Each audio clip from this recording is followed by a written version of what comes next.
All right, what's going on, Kino Body community? So, Scott and Josh and I decided to do a little big monthly Q&A for September. We're going to get into all your questions. We have them right here.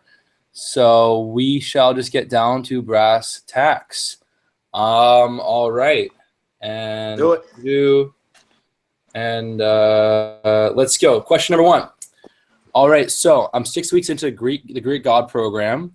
I clearly need to specialize in shoulders. That's funny. I have reread the course several times, but it's vague as to when to specialize or change the first workouts for the A and B routines of strength and density.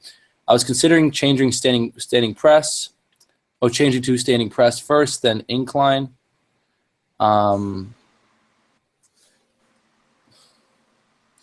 He's talking about, I was considering doing the standing press first and then incline instead of incline then sitting press. Both are very shoulder active, and switching to pull-ups from chin-ups on workout B. So do pull-ups and chin-ups. Should I wait until the 3-month mark? Should I also switch to weighted dips in workout A? Well, if you're trying to focus on your shoulders, why would you do, maybe dips and press, right? Also, having trouble squeezing in calories on lift day with intermittent fasting. I like fasting, but I'm going to have to not fast as much 3 days a week. Thoughts? Okay, so the good news is that this is a very long question, but this is the only super long question I think we have. So basically, to summarize it, he's saying, I want to build my shoulders. I've only done 6 weeks of the Greek God program. And you know what though? Here's the thing: for these newbies that have only been lifting properly for 6 weeks, you can't focus on what you need to specialize because you're not there yet. You haven't put in 3 years, so probably every muscle group is underdeveloped. Exactly. Right. What do you guys think? Yeah, and if you're going to focus on, if you're going to say shoulders, like you said, you got to build the whole base. You got to work on your compound exercises and start that way, and then move to something specialized from there. Right, exactly. Well, I mean, I think basically you can continue following the program as it is. I personally do not like doing standing press and then incline press. I just don't like, doing incline after I've hammered shoulders. I think the other way around is, for me, it's way better. And I've been able to make progress on my standing press doing it after incline. No problem. But yeah, for him, no, I think he should go through the strength and density for at least 3-4 months, then do the mega training, and if he wants to, after about 3-4 months, instead of doing straight sets on lateral raises, you could start doing the rest pause lateral raises. Right. Did you say his name at the beginning of the question or no? Brian Trask. Yeah, maybe say their name, because I don't even know if they're going to remember their questions or not. Oh, it's been a couple weeks. Brian Trask, good point. And also he asked, also having trouble squeezing calories in on lift days with intermittent fasting. I like fasting, but gonna have to not fast much on the lift days. Yeah, that's fine. Like, on your lift days, you could go down to a 14-hour fast. So basically, give yourself like a 10-hour kind of eating window, where, for example, you'd only, say your last meal is at 10, maybe you start eating at noon.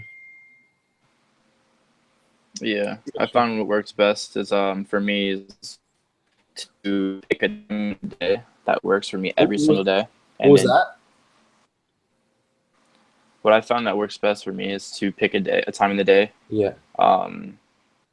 And then every single day at that exact time I eat. Yeah. I break my fast, so it's kind of like, so it might not always be like a perfect 16-hour, but it if you pick it earlier in the day and you stop eating earlier in the night, then you shouldn't have a problem eating enough food throughout the day, depending on how busy you are. Yeah, this is a common question too with bulking. Yeah, because there's a lot of calories. Some of these guys got to take in a ton of calories, and they shorten your eating window. Mm-hmm. Make sure that you're not stuffing yourself where you feel like crap. If you're eating too much, eat 3 meals, extend it that way. Try that first, or then go to a little bit longer. Like you said, Greg, go 14 hours instead of sticking to that 8-hour window. Mm-hmm. Yeah, and you know what? Like, eat foods that are more calorie dense too. Like have a big bowl of pasta with your dinner. Potatoes are a lot more filling.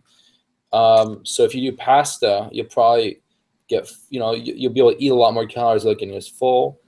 If you need to add, like, if you have a hard time eating protein, if you want to add a protein shake because you're having a hard time hitting your protein, you can do that. Or,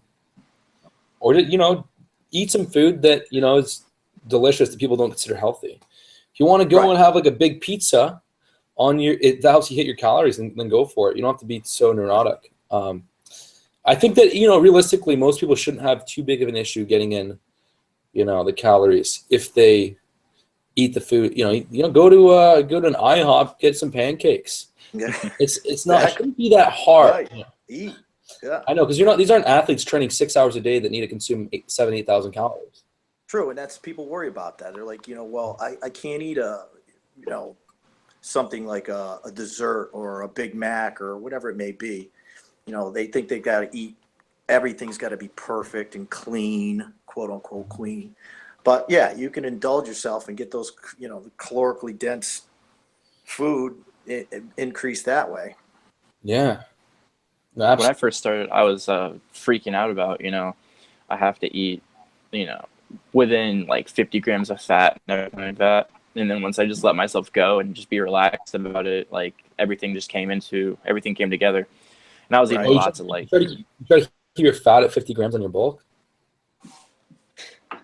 Well, I know it's just like being like really strict, like adhering to like low levels of fat, like 50 to 70 to 80 grams is still really minimal. Oh, really? Yeah. Yeah, that's not much. I was just trying to be way too strict on it. And then once I let myself go and just like chill out a little bit, everything kind of came into play. And then that's whenever I saw progress more. Yeah, when I used to do like more lean bulking, I would get like some cereal, Honey Nut Cheerios. So if I need to finish my macros with my carbs, then usually I just have like a huge bowl of freaking some of these foods though. I'll never do this again because some of these foods, it's like you eat a big amount and then you always just keep wanting more until the whole box is gone. So you make some Honey Nut Cheerios, like, okay, I'm gonna have my 600 calories, 600 carbs off. You finish it, like, I have to have another bowl. I miss cereal. I miss it. Or like I used to eat it all the time. Yeah, you don't want to have too much sugar on a lean bulk because a lot of the sugar is not that effective at replenishing muscle glycogen. But a little bit's fine. A little bit's not too much to worry about. Yeah. So have a big bowl of Reese Puffs or whatever, Honey Nut Cheerios, Cocoa Puffs, or have a whole box. Have a whole box. Hit those macros. Go get some pancakes. We're just gonna make everybody put on tons of weight. Yeah, the people that need to hear this advice won't listen, and the people that don't need this advice are gonna do it. Like, Greg said, go eat Denny's and have. Greg said, "Eat all the cereal I want." Oh man, that's the irony of it. Like the ones that really need this advice, they're gonna be like, "No, I can't do it. I'm gonna get fat," and I'm like, "Oh, can't gain weight." Let's pull up the next question because that was like literally the first question, and that was a good 20 minutes. Just how long should proper bulk be, and do you feel a little extra in the middle on a? Do you feel a little extra in the middle on a bulk? Do you feel what does that mean? Feel a little extra? I think they just mean they hold on to more water in their midsection, or they just feel like fluffy. But minimum 8 to 12 months. There's no other way. This is LF Hill. Minimum. Oh, my man, LF. 8 to 12 months. Larry. LF has always had trouble in the past with holding a lot of water and fat in his midsection, no matter what he does. So he's always been very self-conscious about that.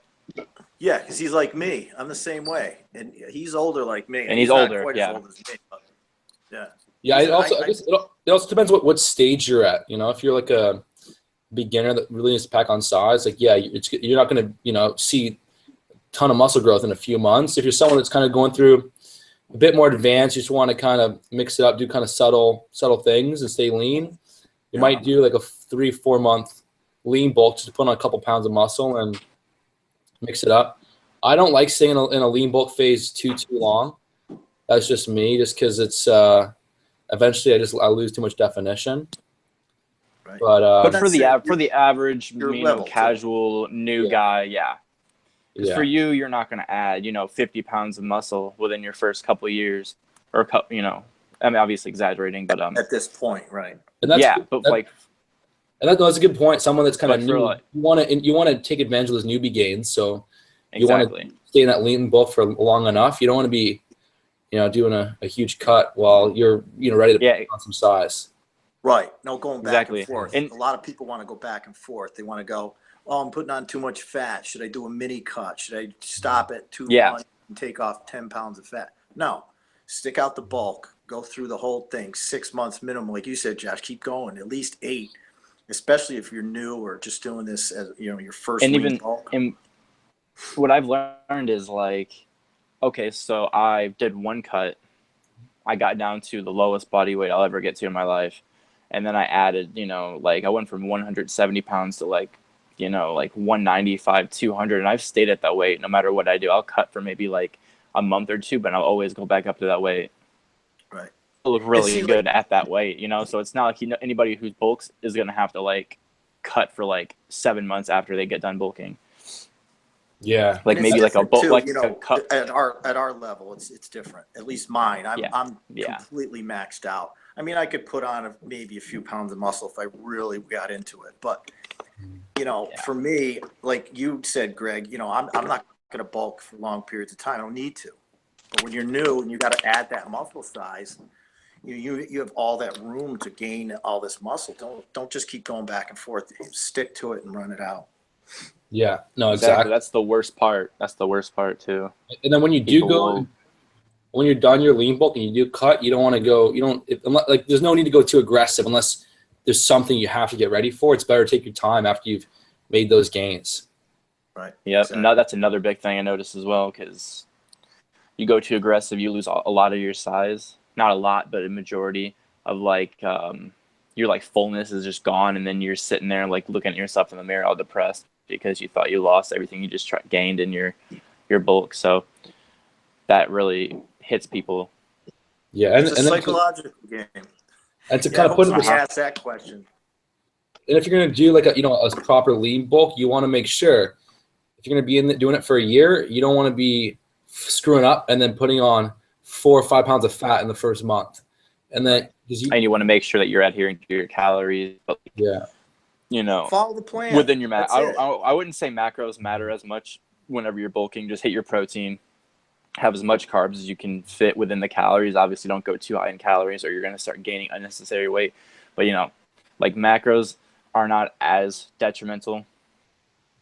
And besides protein, and even then you don't have to have that much protein, and the carbs just help you with your gym performance way too much to neglect. You're talking about the fat carbohydrate mix. Which one? You can be a little bit more free with those. Because I was freaking out because I didn't want to get too much fat, and then I'd gain like 50 pounds of fat, and then I'd be looking like I'm obese. Yeah. I was like very liberal with what I ate, and my macros and stuff, instead of like trying to be super like and that brings up another strict thing too, and happy about guys fearing the fat gain. When you go into a bulk, it's exactly what it says. It's a bulk, and people are like, I'm going to gain all this fat, or like, if it's inevitable, fat, you're going to gain it. Like it's going to happen. Some guys, before they lost a bunch of fat, and they're like, oh, I'm afraid I'm going to get back to that level again where I was before I lost the fat. And it's like, you're not going to get there if you follow the plan. It's designed specifically to keep fat at a minimum. So you got to get that through. And if you were one of those people that were 200, 300 pounds, it takes years and years and years of abuse to your body to get up to that level. Bulking for a year is not going to get you 300 pounds again, Right. Yeah. If you're doing it properly, you shouldn't see more than a pound of fat gain a month. So do we answer his question? Yeah. We did. Push it if you if you don't care as much, you want to push it more liberal. Maybe in 6 months you might gain 10 pounds of fat, but anything beyond that. But then in 10 pounds of fat, you can cut that in 2 months of cutting, maybe less. But because initially after bulk, you tend to lean down fast. But if you're gaining more than 10 pounds of fat after 6 months, you're not following the program. Right, you're a little high. Yeah. So keep track. I think we answered his question. And so do you feel a little extra in the middle of the bulk? Yeah, if you put on a little bit of fat, like a little bit, it's fine. It's a general rule, it's good to stay under 15% body fat. So if you get down to 10 or 12%, then you kind of lean bulk till you hit 15. And you shouldn't, if you do it right, you shouldn't really even get up to 15. You might if you're going aggressive, but when you get there, then by that point you should be put on a good amount of muscle you can cut. When you're lean bulking up to 18%, you're not following Kino body. You're following Josh's plan. Yeah. Oh man. All right. Next question. I've read that when you have belly fat like I do and you want to lose it, regular ab exercises won't work because what it does is it builds the muscles underneath the fat, and that planks are better for definition. Thoughts? Okay.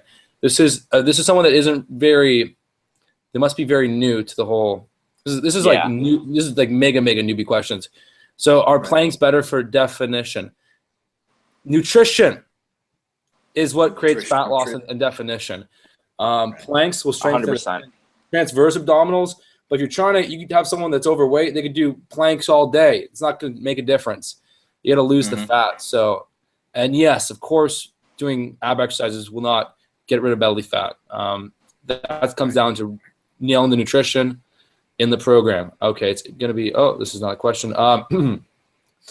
Best ways to break through a plateau. I started at 215 pounds 2 months ago. I'm down to 189. So this guy's lost, 26 pounds. And I can't seem to drop anything after that. Been about 3 weeks and no progress. So this is why I tell people weight loss. Diet break. Yeah, weight loss. If he reset his caloric intake, if he didn't reset it, I mean, that's almost 30 pounds of fat. And if he's still at the same caloric intake, he could, that could be the issue. I would look at that first, readjust to, whatever your body weight is, times 10, or, if another 20 pounds you want to lose by 11, in 20-pound increments. So I would look at that first. Definitely. Like, in order to not lose weight, then you're not in the proper deficit. And that's pretty much it. Like, plateaus only happen whenever you're not eating at the deficit that you're supposed to. Yeah. Because this person lost 26 pounds and I would tell him though, first do a little take a little break. Just 3 weeks of maintenance and then go back into a deficit. Time frame. Yeah. So take 3 weeks. Even mentally, just for a mental break.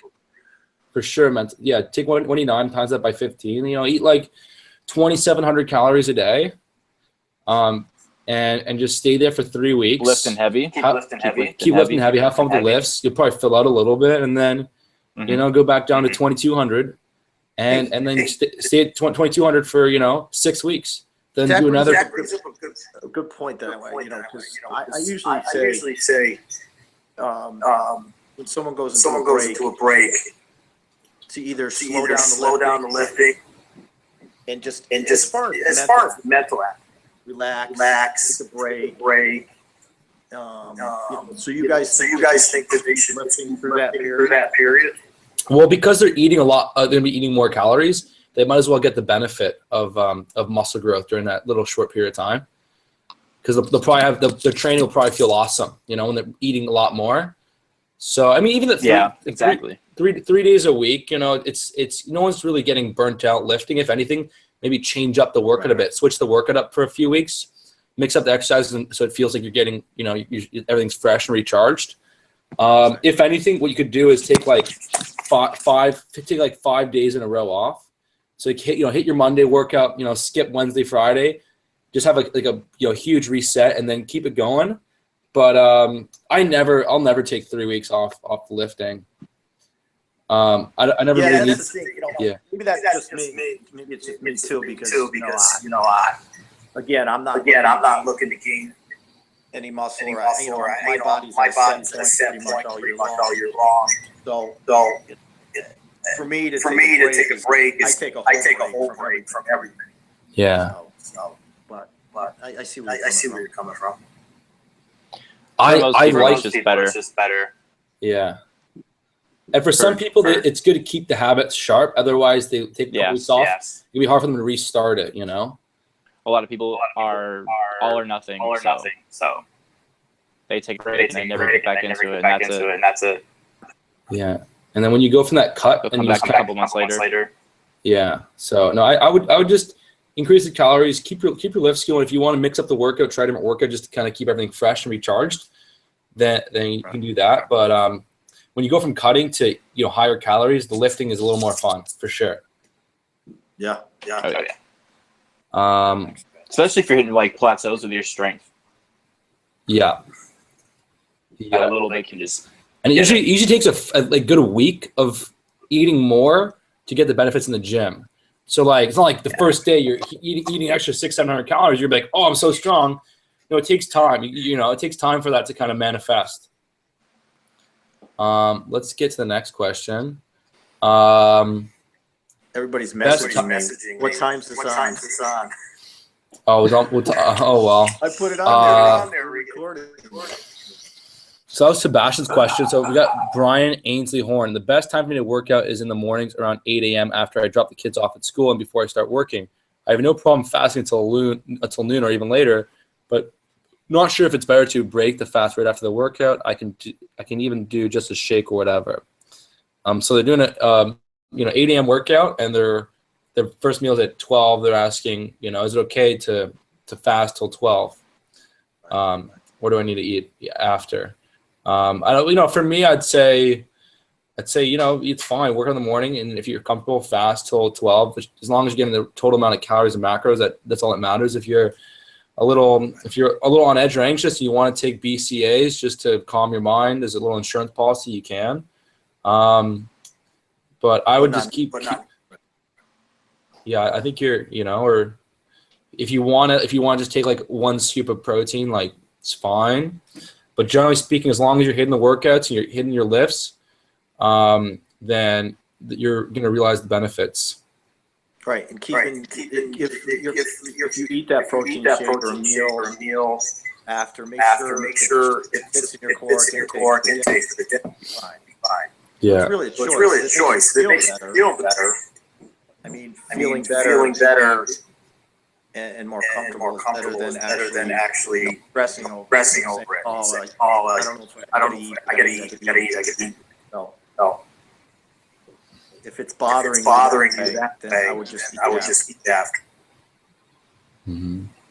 When I worked at in the morning, I would fast till like noon or 1. Yeah. And I was fine. As long as you're hitting your total calories and macros and protein, you're fine.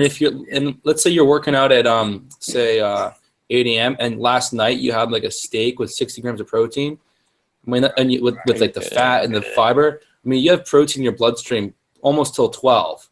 So, or amino acids flooding your bloodstream for a long time. So, you're fine. You can continue fasting till 12. A lot of other personal trainers, people say, "Oh my God, your muscles gonna fall off," but they're not really. Yeah, they're not they don't know the research, So I wouldn't worry. If you get enough protein. Yeah, most important thing is overall protein intake in the day. And especially if you're doing a cut right now, you don't be throwing in extra protein shakes that you don't need. Yeah. Brian Ainsley Horn. I've got a question for everyone. Scott, what is the key to balancing nutrition and workouts when you have a job and a family? And Greg, where do you see Kino Body in 5 years? Okay, we had 3 questions here. So first one is addressed to Scott. This is by Nathan Zebart. What is the key to balancing nutrition and workouts when you have a job and a family? The key. I don't know if there's really a key. So you have to work with your schedule, your life, and where you're going to fit things. We always talk about that. You want to make fitness part of your life. So you got to figure out what's the best time for you to eat. If you can't fast, don't stress over it. Crazy eat when you can. And if you're going to work, and maybe you have to bring in a protein shake or something like that. you can eat on the run or at work. Because it does get stressful. This one guy had, I want to see, he had 5 or 6 kids, and he was doing it. He was doing his workouts, his nutrition. So it's possible. You just got to find out what works best for you. A little trial and error.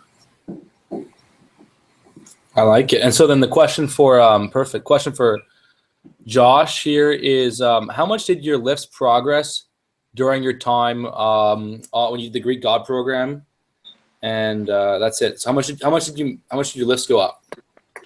Okay, so one thing I've really noticed is when the first day in the gym, I hit incline dumbbell for 75 pounds, 4 reps. Nice. A couple. I would say 6 months. 6 months later, I was up to like 90 for 4. Damn.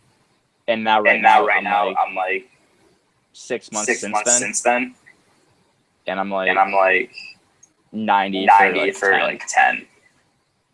So 90 for 10, you can probably do 100 for 5 or 6. Yeah. I've done 105 for 5. Solid. So you went from 75s to 100s basically for the same rep range, 4 or 5 reps, and about 6 months. Yeah. Or no, but a year, right? Well, it's been over a year. It's been a little bit over a year. Yeah. Okay. Sick. That's solid progress. You started at 75. That's pretty strong. But you were training before that. I was surprised. It was mostly bodyweight before that, though. Okay. Cool, man. That's really good. Questionable range of motion, though. Right. Yeah. No. Sometimes what I'll do is I'll do a heavy weight and I'll just kind of go. I won't do the full range of motion. I'll stay at that weight in reps until I come all the way down. That's what I've been doing actually with incline, because I like incline dumbbell a lot better than barbell. Yeah, it's a nice way to progress. So I was doing like when I was doing first the 105s, I was kind of coming down basically just at 90 and slowly kind of coming closer to my ears. Oh yeah. Good deal. Then a question for Greg: where do you see Kino Body in 5 years? Well, we shall see. Lots of more awesome things coming, cooler videos. There's going to be a Kino Body division in the next Mr. Olympia. Kino Body division, the next Mr. Olympia. Maybe we'll do like a really cool high-end like lifestyle sporting clothing line. More physical products. Maybe we'll do like a Kino Body certification program, have Kino Body trainers all over the world. We'll see. Affiliates. Affiliates, just make it more of a bigger global thing with different levels. These things take time, and you want to it's better to do one thing amazing than 10 things half-assed. So that's always been my philosophy. So we're kind of just building what we have right now, and then eventually we'll bring out a little thing and kind of just take our time. There's a good book called The One Thing. When you try and do too much stuff at once, that's when you end up getting, that's when you end up kind of screwing yourself. That's true. Cool. That's true. Good plan. Yeah. That comes into play when I hear people talk about recomping. Yeah. Yeah, recomping is doing a bunch of.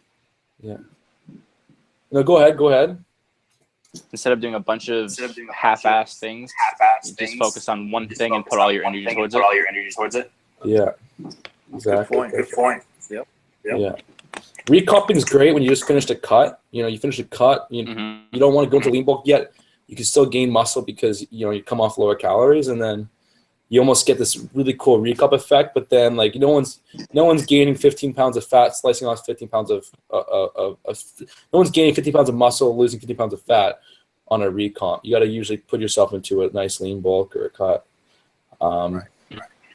Just kind of little small subtle changes happen on recomps. Do you have any recommendations? This is by Sheeta. Do you have any recommendations for someone who's having issues with increasing appetite and none of the regular recommendations work? So this person's appetite's going up. Only thing that's helped me eat significantly more is, so they're having issues with increasing their appetite because they're having a hard time getting the calories in, the only thing that's helped me eat significantly more is MMJ. What's MMJ? Martial arts. No idea. Or is it the mean M&M's? MMA? No, MMJ. MMJ. So research this right now. I'll take this one. Suck it up. Yeah, you go ahead. I'm just trying to. Oh, marijuana recipes? Is that what? Medical marijuana. I think that's what they mean. I think they mean marijuana. The only thing that's helping you eat more is marijuana. They're going ham on those marijuana edibles or something. gain I can just picture your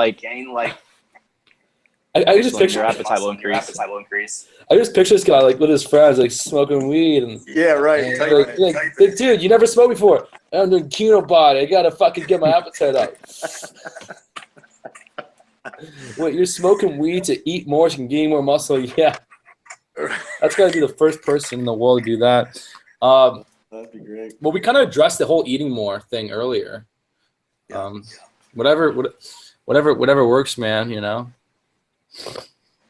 But gotta make yourself do it. Yeah. If you want it bad enough, you'll get hungry. The way he's saying he can't. He's saying that he can't eat enough. Or he can't eat enough. He can't stop for me. I can't eat enough. Oh man, that's the easy part. I know. Calorically dense food. Higher. Yeah. Go have that Big Mac you want.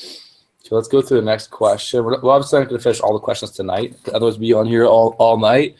But let's go to the next one. How do you know when it's a good time to switch up your workout in terms of accessory work, so that different exercises? What is the average sweet spot? Obviously, you don't want to change too quickly when progress is minimal.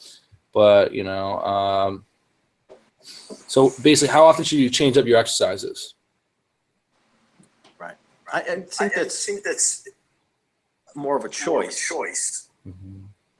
Or you know, if it comes down to maybe you hit a plateau.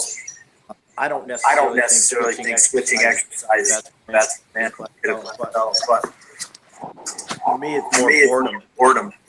You know, if I'm doing a incline bench for 3-4 months. I'll get bored. So switch it up to dumbbells or something else. So I think it comes down more personal to myself. Yeah. Overload is overload. You know. If you're there's a little bit more movement between dumbbells and barbells. Sure, but again, it comes down to what you like. When it comes to isolation movements and accessories, you're not going to progress every week, every other week. It's mostly there for the volume and to get sufficient stimulus to the muscle. So it's kind of up to you whether you want to change things up because you're bored or you feel it better or you go heavier. Right. Like more consistently. Yeah, I would say you do an exercise for at least 3 to 4 weeks before you change it. You know, just to kind of to milk it out at least. You know, as you get more advanced. And when you change it, make sure you change it to the right. Yeah. Exercise, same muscle or has the same movement pattern. Hey, Greg, I'm doing your exercise rotation. It doesn't work. Explain. I was doing bench press. I've done this for 2 days. Now I'm doing calf raises. My chest is weaker when I went back to bench. He's got the same muscle group, you idiot. Exactly. My legs aren't growing, so I bench more. Oh, man.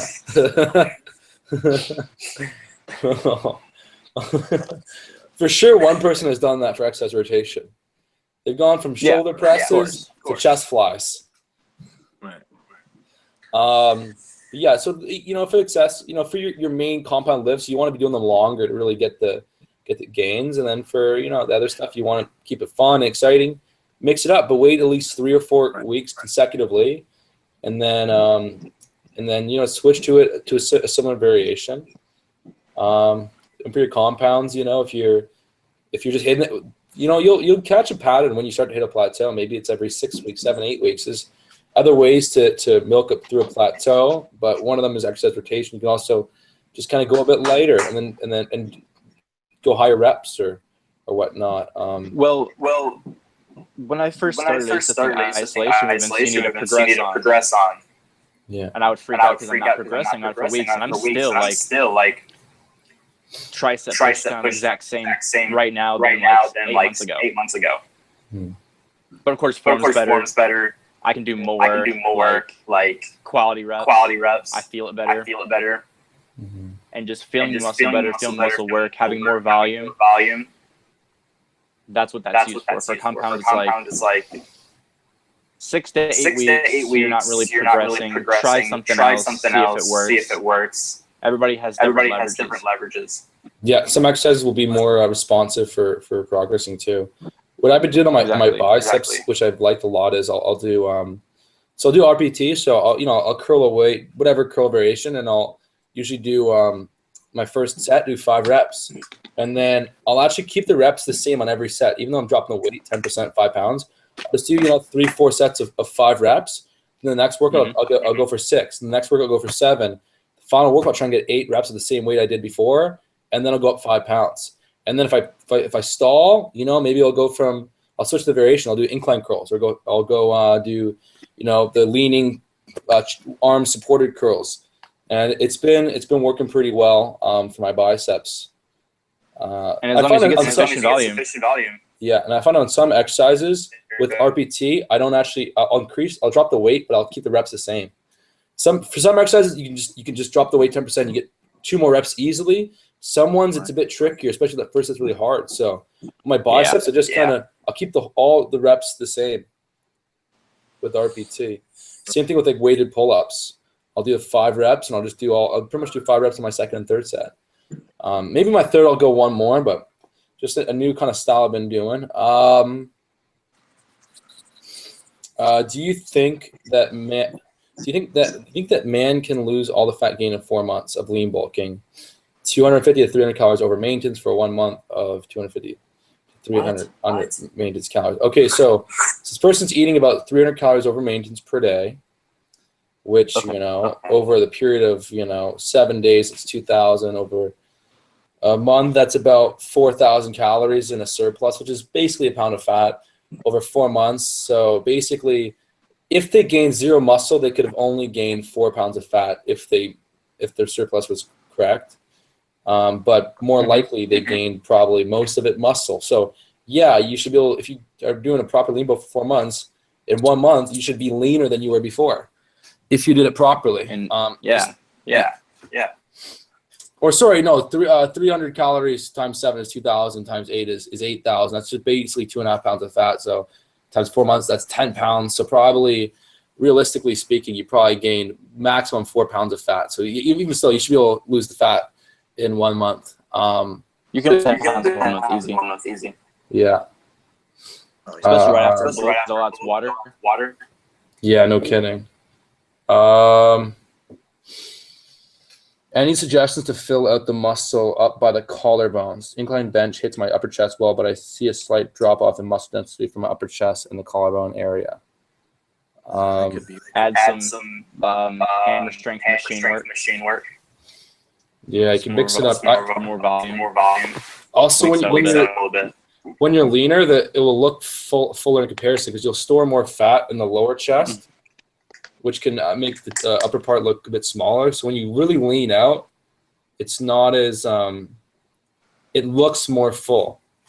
And if you get strong in incline bench, like boom. Yeah, and even the shoulder presses are still hitting the upper chest to some degree. So keep doing your shoulder presses, whether that be dumbbell, seated, or barbell, and it'll take time. And you're gonna have some genetics like that too.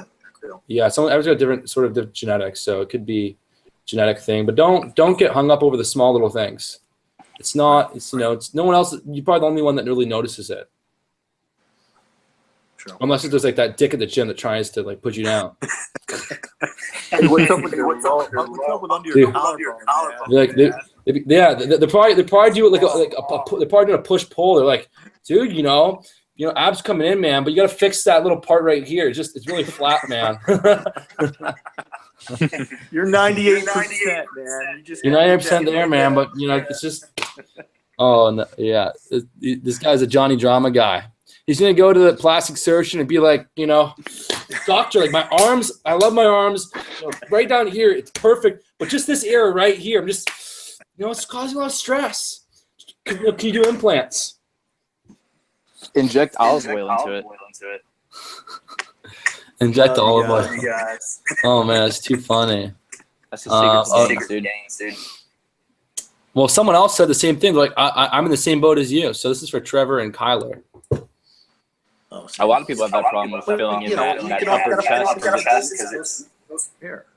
Mm-hmm. How long do you think it takes for girls to get fucking their upper chest and their lower chest? Like takes like 12 years for that shit. I never hit an incline. I never hit an incline when I was a kid. And we never did incline. We didn't even know what it was. We just flat benched. And I still have great definition up top. I don't even flat bench anymore now. Yeah. If you really flat bench really is important. No, it's not. Too many variables. It's to each individual. You're doing the right thing. Like I did flat bench long enough to get boobs. So that's all you can do. And if you're in that boat where your upper is underdeveloped, your lower is overdeveloped, then if anything, just drop flat or just do like one set of flat after hit 3 sets of incline, 3/4 sets of incline, just do one set of flat and that's it. Right. What exercises can you do to build strength to do pull-ups, dips if you can't do them? So if you can't do any pull-ups or dips, what can you do? Well, first of all, probably you have to lose weight more than anything because if you're like skinny and you can't do a dip or a pull-up, that's pretty rare. But if you do, working on push-ups will help your dips. Doing the incline bench and bench will obviously carry over to doing bodyweight dips as you lean down. And then if you can't do pull-ups, you can do the lat pull down and rows to build that pulling strength as you get leaner. And eventually you'll probably be able to do like a couple chin-ups, and then you can just start to work on just doing singles of chin-ups. And then doing doubles, so 2 reps of chin-ups, and then just kind of getting in the volume there, and then eventually you to be able to fly up there. But more importantly, it's just like leaning down. When I brought my youngest brother was overweight, like he could barely do a chin-up, and then he sort of started to fix his nutrition, and he'd lose a couple pounds a week, and then 1 week he did 2 chin-ups, and the next week he did 3, and then 4. So you gotta kind of first get rid of that extra weight so it's easier, and then kind of build up. And if you're doing lat pull downs, it's really easy to do. So just make sure your form is good. You're not swing and pulling it like a crazy man. It's not gonna help. Keep it strict. All right, 3 more Negatives questions. are pretty good too. Yeah. 3 more questions here. Okay? Jump into it and slowly. So what are all your thoughts on fasting 24 hours after an unwanted binge? Nope. Yeah. No thanks. No, you're saying, hey, just fuck, I'm myself now. Yeah, no, I don't do 24-hour fast that much anymore. Not really, like not at all. Right. Unless I'm so hungover I can't eat for 24 hours. And I feel sick. So dude, easiest 24-hour fast ever. So go get. You wake up at like 4 p.m. 24-hour fast.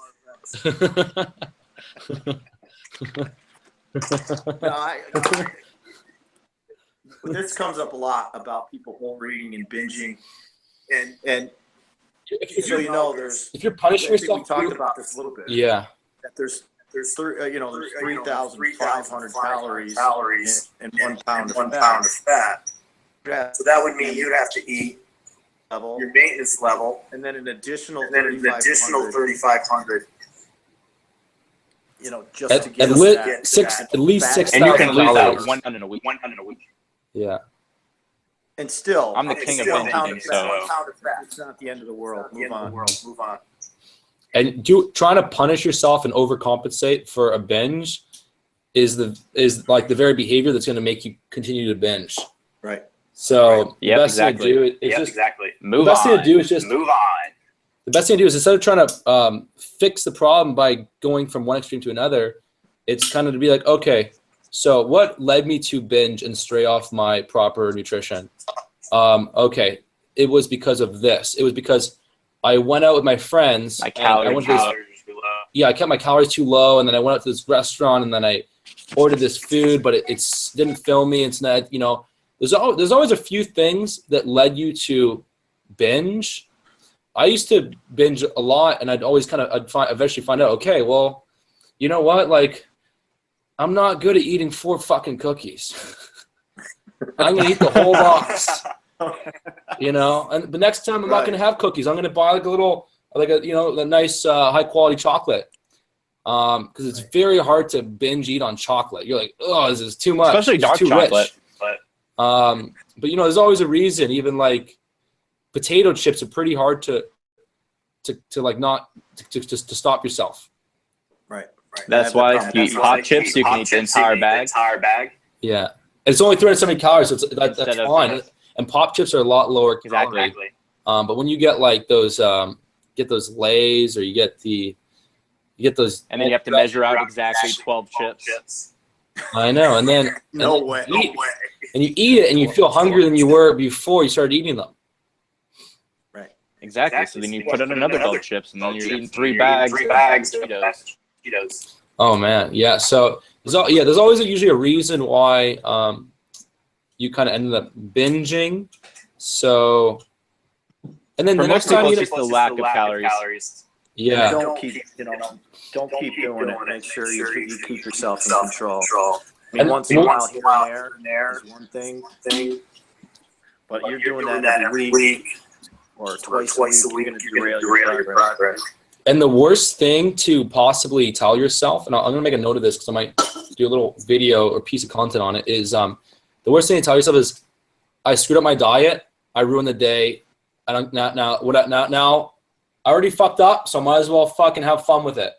So, what happens is people will, they'll like, maybe they're trying to hit 2,200 calories and they're at 2,600. Realistically, that's not a big deal in the grand scheme of things. But now they're like 2,600, like, well, fuck it. All bets are off, and then they get themselves up to 5,000. And now you took a little problem and turned it into a big problem. I've done that so many times, so it's not fun. It's not a good idea. Do not recommend it. It's the worst mentality. It's going to make it impossible to stay lean. Yeah. So if you ever screw up a little bit, just learn from it. Okay, I screwed up a little bit. Here's what happened. But you know what? It's okay. Drink more water too. Yeah. Never feel guilty. Everyone's going to screw up. So, I wouldn't worry about it. But, yeah. We're in the real world. Yeah. Just learn from it. Move on. Do the best you can. And realistically, if you do go 300 to 400 calories over and you're on a cut, you're probably still in a little bit of a deficit. So you're still making progress. Or do some cardio. Yeah. Go for a 20-minute walk. Walk on a fucking treadmill for 45 minutes. That will do it. Or just bang your girlfriend for an extra hour. Say, Kino Body told me we have to fuck again today. It's the Kino drill. Make sure you go drinking so you can fast for 24 hours and then bang your girlfriend for an extra. Holy grail of fat loss. If it's not working, just send the girlfriend this part of the video, timestamp it, show her the clip, and just say, Gregor Gallagher said, I have to fuck you. For exactly that could be your next. And if you don't have a girlfriend, you meet a girl out, and then you pull up this video and you say, look, I find you really attractive. For my cutting program, I have to have sex with a girl. You look hot. Can we just do this? We're going to get leaner. I'm going to get hotter, too. I'm going to get hotter. But it doesn't work if you're a 3-pump chump. You're not burning any calories in 3 pumps. You better learn to hold that shit in for at least 20 minutes. Greg, I've been banging my girl 6 times a day. I'm still fat as shit. Dude, your advice didn't work, Greg. You gotta slow yourself down, dude. All right, we got 2 more questions left. All right, 2 more. Let's go. Oh man, we gotta charge for this shit. This is comedic gold, and it's helpful. Right. So to sum it up, drink, fuck your girlfriend, and eat more than you can possibly eat. Yeah, exactly. You know, that's they're gonna get out of the podcast. That's what they're gonna get out of the podcast. All right. And it sucks though, because the people that really want to use this advice, they're probably the ones that are like 20, 30 pounds overweight. They're like, oh, I know. I'm not getting the girls yet. Then you drop your standards down. You drop those standards right down. You gotta do what you gotta do, man. You gotta drop those standards. Even if you gotta hire it. Just to get lean, for no other sake of getting. I'm just kidding. Okay. That's the best, dude. Yeah. Okay. I'm getting an echo. You guys getting an echo? Turn my video. Let me just fix up. Let me close a couple tabs. There's been an echo for a hot minute.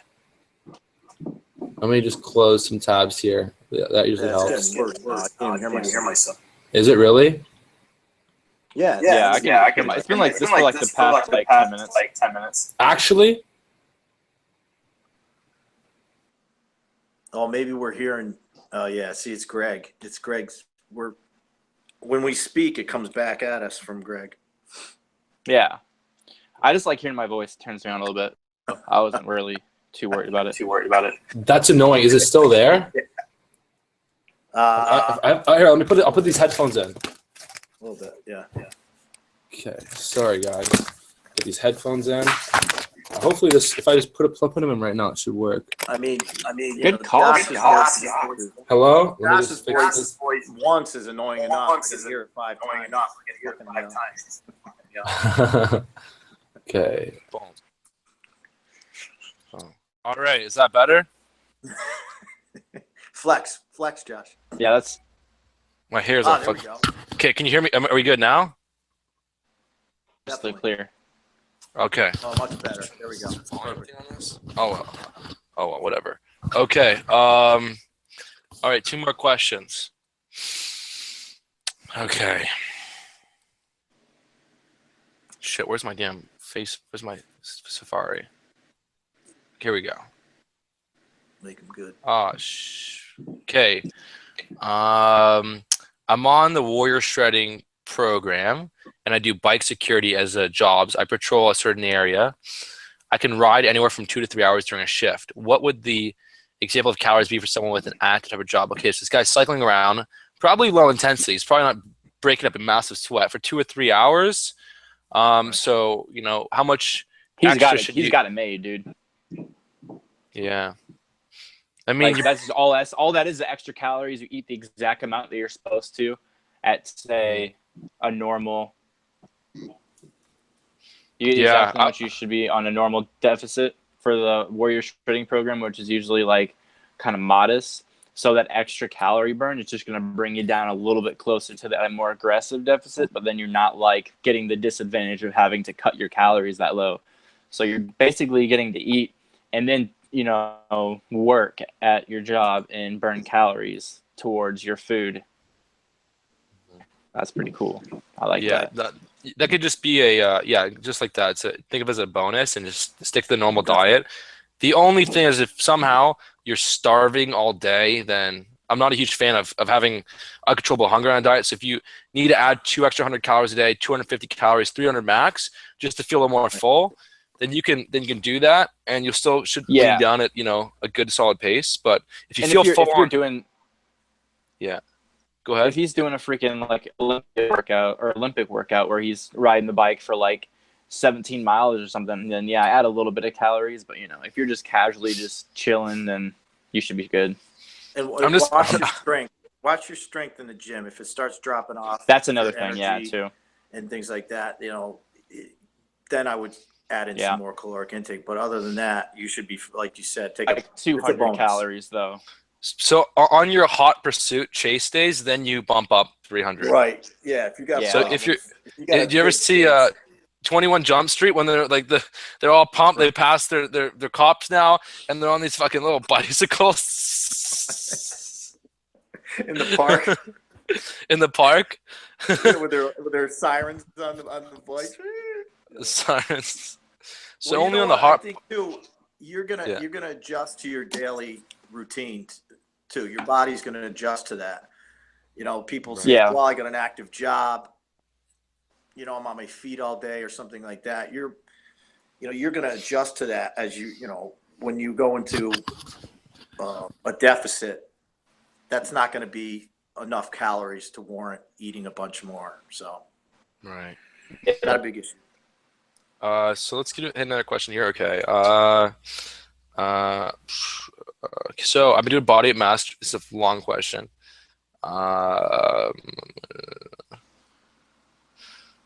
God, this is like an essay. So long story short, he's doing body weight master since January. He's been making great progress in terms of strength and size gains.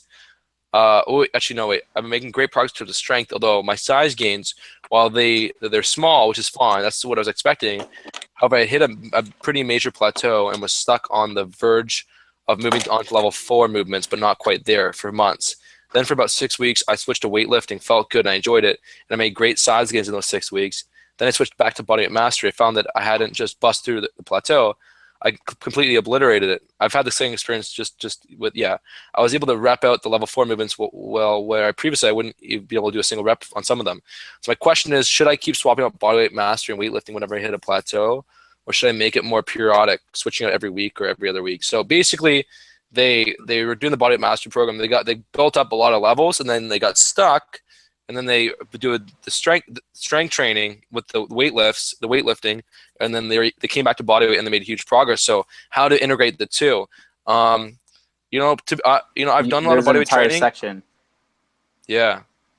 There's an entire section. There's like a couple hybrid workouts that progress upward. That'd probably be the best bet, just because you're getting in the weightlifting, you're getting in the body weight exercises, but switching between them on and off, you're eventually going to hit the nastiest plateau of your life, and then you're going to be like super depressed because of it. It's just not right to switch that often or switch on and off, because you can only progress so much whenever you're doing exercise with just your body, because there's no extra resistance. All you're doing is progressing with your own body weight. But whenever you're weightlifting, they're able to progress with more resistance and more weight, and that's whenever you're going to get a lot stronger.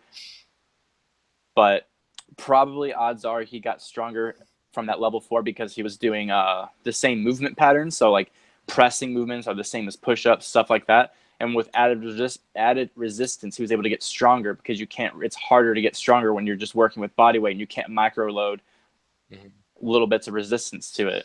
You have to do like partial reps. Maybe even that pattern that he did. Go 4 weeks. Go 4 weeks at body weight, and then 4 weeks with weights. Maybe try that. And that all depends on your goals. Yeah, it all depends on your out of it. Make it fun. Yeah. So basically, I mean, your question's answered. Check out the chapter, read the whole program, and then absolutely, you'll make your best results implementing both options as opposed to just doing one. I find lifting weights an easier way to to progress. It's way easier to program for people. Use them both, and but just don't try and mix it up too often. Otherwise, you won't see progress. You can even do what Josh was saying as far as the hybrid. Maybe you love doing the one-arm chin-up variations and the pistol squats, but then you prefer doing an incline bench and shoulder presses. So you can kind of mix in some body weight movements into the workout and some weight training movements. That's for sure.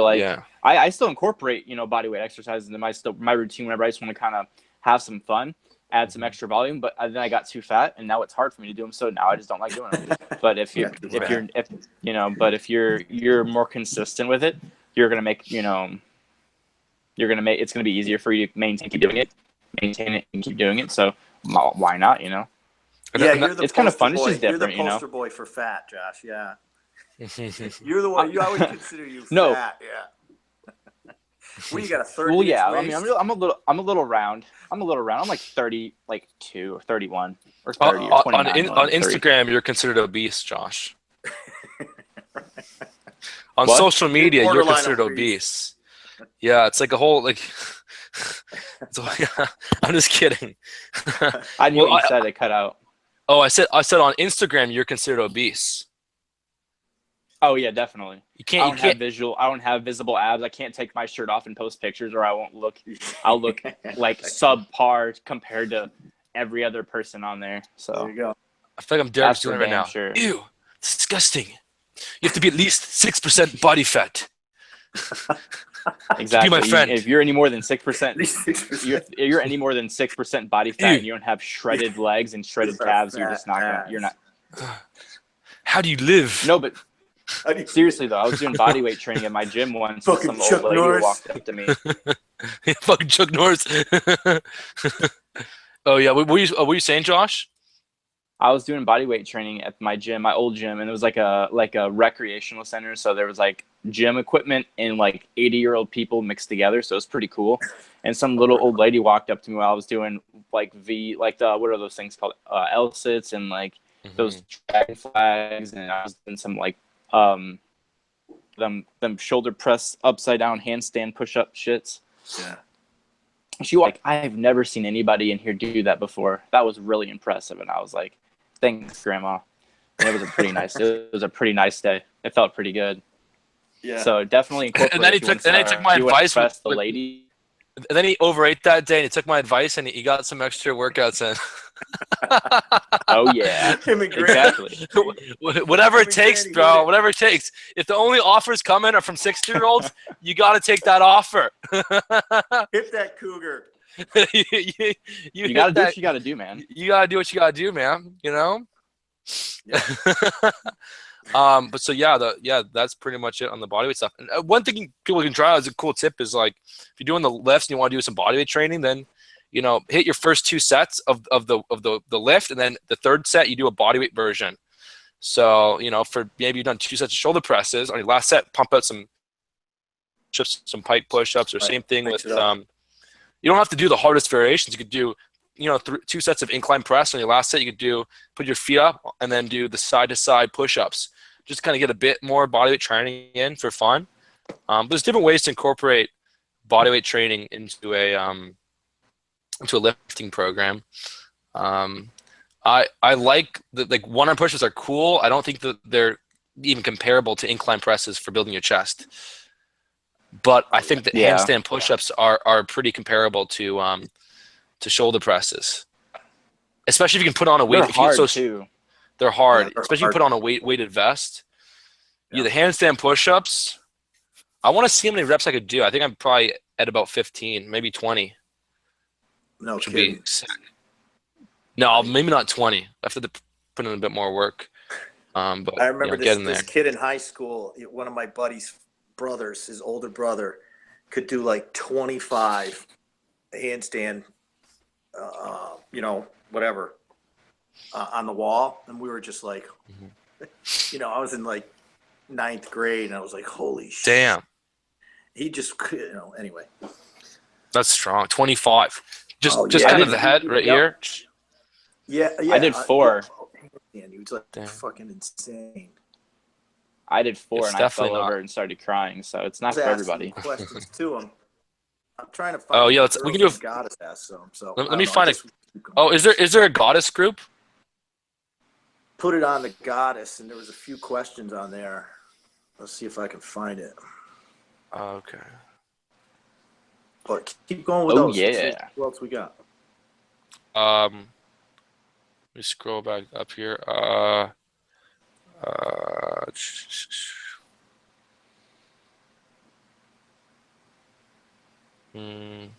I'm just trying to get back to my position where I was. So GGP, abs and leg work. It's good to add squatting to the standard strength and density workout. Only deadlift seems a bit low. What about ab work? Because the standard, the strength and density you're doing, the on workout B, you're hitting your back, biceps, and legs. I mean, if you wanted to do the weighted chin-ups, the curls, hit some squats and whatever, calf raises or rear delts, you could. You could do the pistol squats. Yeah, the deadlifts. that was more for people that have already done a lot of leg training and their legs are a bit bigger and they want to kind of continue to train them but not put on as much size. Personally, I would do if you want to build some muscle, you can do the Bulgarian split squats on your on the strength intensity day, and then if you want to build your legs more, there's always the 3-day split that's in the Greek God program, which has a full leg workout. Yeah, but you're not going to gain a lot of muscle just doing deadlifts on your legs, but if you've already built a good amount of size, it's a good option. And yeah, you can do the barbell squats. Sumo deadlifts hit those quads. Yeah, so if you do sumo deadlifts, then you actually will hit those quads nicely. That's so nicely, man. Yeah, do you find you build your quads nicely with the sumos? You do sumos? Sumos Josh? and Bulgarian split squats. Yeah, those are the best. That's a good combo. Yeah. Oh, yeah. I told Josh I deadlifted for the first time in a long time, probably a month or two ago, and I pulled 405 for one, and I got the most major head rush, and I was like, "That's it, I'm done." Oh man, that's strong. I'm though. done. I'm not doing them anymore. Dude, man, I did whenever I was pulling like mid 400s, man, I was like, you have to pump yourself up and on some new levels of like concentration, and I'd hold my breath and I'd see stars and shit. Oh, yeah, I freaked myself out. Like, my mom would watch me do it, and she'd be like, scared I'm gonna have a heart attack or something. Yeah, I mean that's a good point for deadlifts. You don't really want to be pushing it that close to your max that often. It takes a lot out of you. That'll fuck you up. Yeah, that'll fuck you up for sure. You want to stay, you want to stay between 4 to 6 reps, like as as absolute heaviest, and then just work on that form, because that's like such a form like heavy movement, and that's one reason why I don't like it on the Greek God program, because it's too technical, you know. The hang cleans and the sumo deadlifts are way too technical for the level of people that go into the Greek God program. You're right. But if they get the hang of it, then, because the Greek God program, the first part is just focusing on your upper body mostly, because your upper body grows so much slower than your lower body does. You could have skinny legs and you could build great quads in, like 6 months, when your upper body could take like a year or more to really take shape, you know? That's an awesome point. So then for what exercises would you have done for the Greek God program? Because I had the option of pistol squats. Probably pistol squats are good, and the pistol squats are good because you can progress with them very like unconventionally, like doing box squats where you hold on to weight or something and then you sit down with one foot and you get back up. That's pretty much what built our pistol squat foundation, like 25-pound, 30-pound dumbbells and shit. Really, really difficult thing for people to grasp. So I would say, like, for purely leg hypertrophy, like quad hypertrophy, like doing things like Bulgarian split squats, reverse lunges, walking lunges. If you have like a barbell on your back, I love that because it hit it so nicely. Or even some leg press. Yeah. I might make a note to put that in the program as an option of doing the Bulgarian split squats, or a reverse lunge, or like a pistol progression scheme, because a lot of people might not be ready to do pistols yet, so they might not understand how to build up.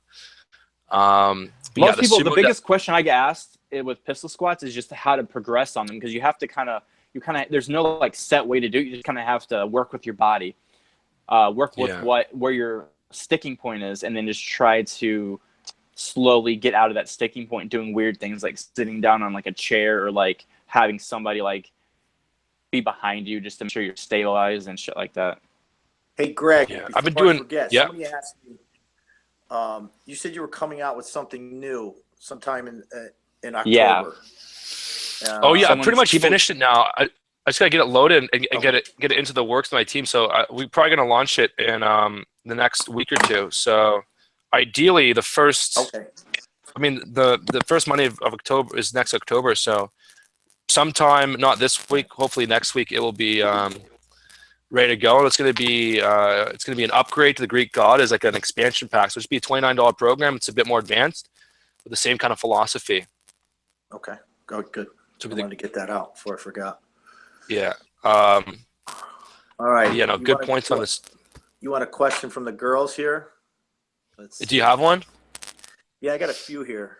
I've noticed that for the men's programs, there are certain relative strength standards that the guys can use as a goal and determining factor to change things up and or move to a new Kino body program. Do these standards apply to women also?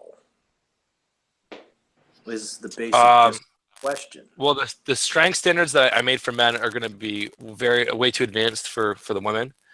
I haven't made any strength standards for women just because I based my strength standards off like myself and the people I was working out with. So I have a hard time kind of being able to say, definitively what is good, great, and fucking amazing for women. So I haven't really given them any standards, but I could, I could kind of work with some of the girls there and kind of see where they're at and whatnot. Right. But even for the ladies, like you don't need to obsess about your lifts as much. For most of the girls, they just want to get their nutrition dialed in, start losing the excess fat, just start lifting, make some progress, and then they'll get to where they want to be. Right. Most girls aren't looking to put on a ton of muscle. True. You're it's looking not for that truly sculpted about physique. Yeah. But for the booty, hip thrusts. the hip thrust, that's where they really want to see some gains. It's like that's a good the booty exercise is a good place to have the standards. Can you talk about your thoughts on cardio? People seem to think that you need to do intense cardio every day, every other day, and that the majority helps you burn fat faster. Do fasted cardio for 15-20 minutes a day, incline walking, 3.5 speed, 5 incline, or do it post-workout. Never do it before your lift, but do it after. And then do it for 30 minutes, 30, 45-minute increments. Don't ever go super long with it because then it's going to increase your hunger for some reason. So just stick to moderate amounts of low intensity or very, very brief amounts of high intensity if that's what you're into. So you're saying, this is cardio is not necessary for losing weight. Right. So you're looking at an extra caloric burn. Yeah, it's something. Okay, so what you want to do whenever you're trying to lose weight is you're going to eat as much as you possibly can. You want to eat as much as you can and lose weight. And then whenever you hit a plateau, you reduce them a little bit so you're still eating as much as you can without losing weight. Right. All the cardio is doing is so you're able to eat an amount of food and then have that extra calorie burn. That way that you're able to still eat as much as you can and still lose weight without hitting plateaus as often. Yeah, and I'm assuming she's talking about some kind of a more intense cardio other than walking too, which is an intense cardio. It makes me really hungry. Even lifting for an hour to an hour and a half makes me want to go home and eat my entire house out of food. So, well, see, I like to save cardio also for a plateau too. If it's where you can increase the energy expenditure without decreasing the calories, try that before you start cutting your caloric intake. And it's not a bad idea to do that. I like to incorporate it also for reasons for just overall health reasons as well.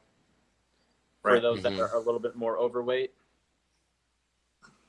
But don't think that it's necessary. No. Don't think that you have to do cardio to get to your goal. I mean, that, Gray. This is what you say all the time. I mean, it's not absolutely necessary. Your caloric restriction is going to be your main thing. Resistance training is a lot more stressful than people think it is, as far as burning calories too. Yeah, no, that's all very well said. Yeah, if you're doing the intermittent fasting, you're hitting your nutrition, you're going to lose weight automatically. Adding a bit of cardio helps speed up the process a little bit or give you a bit more room to work with, but it's 100% not necessary. Some of my best days where I see the best results when I don't move at all and I'm just not hungry and don't eat that much.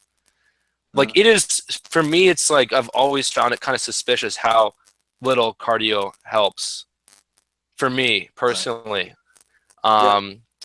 It's like almost to the point where it's like I don't even think I'm like I just don't see, like, if I can do cardio, it just doesn't make much of a difference. If I eat a bit more, I'm telling you, like, it doesn't really offset too much.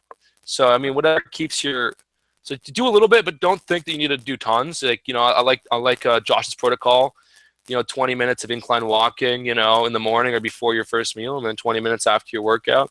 Just, you know, a little bit to get moving, get some health benefits, and you know, increase the deficit a little bit. But if you're adding like hours of cardio a day, it's gonna make it harder to stick to the diet. And plus, you have part of your overall calories burned comes from NEAT, which is your non-exercise activity thermogenesis. So the more cardio you do, especially when you're in a deficit, if you're eating at maintenance, it's not as relevant. But when you're in a deficit, the more cardio you do, the more you're burning while being in that deficit, the less your body's going to move, less you're going to burn just naturally going through the day. So you get someone that's eating low calorie and you get them doing tons of cardio, then they're going to conserve the energy for the rest of the day, and that energy conservation is going to cut into the calories you burned doing cardio.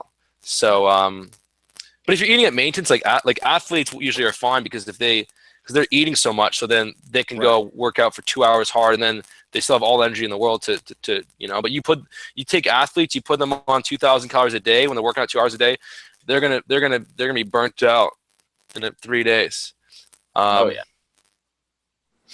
You know, so yeah, it's not that important, but it can help. You know, maybe for like, you know, for the women out there, because they're smaller, they're eating less, especially if they're not cooking meals, they're going to restaurants when they don't have a male menu, a female menu, they have a one menu, and the portions, you know, tend to kind of be more suited for the men. So when girls go eating out a lot, you know, they order the same, a girlfriend orders the same dinner as her boyfriend, he could be losing weight, she could be gaining weight. So just something to think about. For women, I always try to say, okay, so if you're gonna go out to eat, eat half your meal and then eat the other, like put the other half in a box and eat it later. Yeah. Or split meals with somebody that you're with. So if you're going with one of your friends, you guys get the same thing and just split it in half. Because meal portions in America are so fucked. Yeah, it's actually in Canada we have it's a bit smaller. In America, I come there, I'm like kind of surprised. I'm like, wow, I like this. But you know, that's a good advice. And you know, for the guys there with girlfriends, just tell them, sorry, you can only eat half your meal.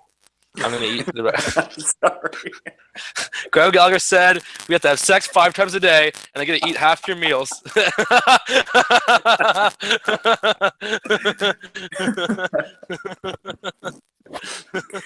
So let's go over the key points here. The key points here. Have more sex. And eat your girlfriend's meal. Drink more. If you want to do 24-hour fast, I don't recommend it. Get so hungover that you can't eat because you're so sick until 8 p.m. when you had your last meal. That's it. That's the whole program. I remember one time not too long ago, I just did an Insta story. I was like, just did a 24-hour fast. Wasn't that hard. That was because I was like, okay, now I can eat. Now I don't feel sick. Or you could just, you know, sleep for 18 hours and then, you know, you'll be fine. I wish I could sleep for 18 hours. Oh, imagine that. All right, so what else? You got any more there? I'm sure you do. Also, I only give my computer about an hour and a half of juice, so this thing's gonna shut down in about 5 minutes. So we'll do one more question. One more, and then we'll sign off. All right. Can I do AFL nutrition with the Goddess program, but vegan? I mean, without tempeh or tofu. Can I realistically do most veggie juices plus vegan protein shake and hit macros? If it fits your macros, you can do whatever you want. As long as you hit your macros, go for it. Do whatever you want. As long as you're hitting the set amount of protein, set amount of carbs, set amount of fat, you could eat fucking dog shit. It doesn't matter. Yeah. I'm not no, I don't think any of us here are like masters of the vegan diet, so it's hard to like really put it in our opinion. But when it comes to down to just body composition, it's if fit your macros, if you can fit it in there, if it works with your protein, carb, fat intake, thing works with your calories, go for it. Yeah, no, that's a good answer. And you could do the AFL nutrition doing the goddess program. The goddess program is not too intensive, so it was already designed for leaning down, so the volume's not super high, so it can be suited for that. And then for the vegan diet, you're going to be very, very adamant to get some protein sources in there, so you're getting sufficient protein. You might need to take a vegan. There's good vegan protein powder out there. And that's maybe we should expand on that, because I get a lot of questions about lately too about protein intake. Everybody thinks that they got to have this exorbitant amount of protein, and really getting down to 0.8, 0.82, whatever the number is sufficient amount of protein. So if you guys think that you got to have 1 gram, 1.5 grams and above, you can do that, but it's better to go a little bit higher, I think. But I wouldn't go below 0.8 per pound of body weight. When you're bulking, the good threshold to stick between 0.82 and 0.9. And then, because that way you're able to get enough carbs, since you're eating like 4,000, 3,000 calories. If you eat, 30% of calories, that's from protein. When you're eating 3,000 calories, that's a lot of. That's more than you need for sure. And that brings it to the next one, and that's carbs. Everybody's on this. I've seen it a couple in the last few days. People worried about their carbohydrate intake. Oh man, I got to eat 300 grams of carbs. I'm like, that's nothing. I mean, especially if you're a 180-pound guy, 170-pound guy, that's nothing. And their concern is that they're going to gain fat or, put on fat storage from excess carbohydrates, and you're not. If you're in a caloric restriction, you're not going to gain from a particular food type. If you eat a lot of carbs, it'll go with your glycogen. You work out, you burn off your glycogen stores, you burn off your muscles, everything, and then you're good to go. It's good for gym performance. If you're not eating enough carbs, your gym performance is going to be ass. Exactly. Boom, guys. We'll do. Let's wrap it up here. We can always do one of these again. It shouldn't be too hard to get us on together. So if you guys enjoyed this, then make sure to leave your comments on the thread where we post this. And thank you guys so much for your support. And we didn't finish all the questions, but we can always do another one of these, no problem. Basically, it's more based off, as long as you guys are, you loving it, you're getting, it's being valuable, then, we'll keep doing them. And, big thanks to Scott and Josh for jumping on here with me. Really appreciate that. And, these guys had some awesome advice. So we got to get on here again. Sounds good, man. Thanks for all your questions, everybody. Hopefully it helps out. Yeah, thank you. I'll go on there too and try to answer some questions. Maybe you too, Josh, if we can further answer the questions on the forum itself. So yeah, you got it. Thanks, Greg. All right. Cheers. Okay.